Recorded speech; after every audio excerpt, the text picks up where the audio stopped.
ভাই এবার সব কত করে? ভাই সব 5 টাকা পিস।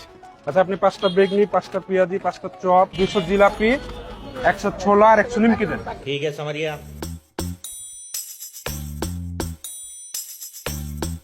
এই যে ভাই। ভাই কত হলো? ভাই হিসাব করে বলছি। আরে ভাই এই সামান্য হিসাব করতে আপনার ক্যালকুলেটর লাগবে? আমার ছেলেকে এত লেখাপড়া করেছি এমনি বলে দিবে। বলো তো ভাই কত হলো? আবার 200 টাকা হয়েছে। ভাই 150 টাকা হয়েছে।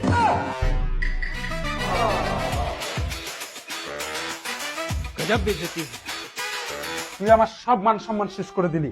তোকে এত কষ্ট করে লেখাপড়া করাই কি করলাম আমি? তো সার্টিফিকেটের আমি কিছু বলি। ভাই আপনার ব্যাটার হিসাবে ঠিক ছিল, আমার মেশিন নষ্ট আমি বুঝতে পারিনি ভাই। তো বাকি 50 টাকা দিন। ভারী মিস্টেক হয়ে গেছে।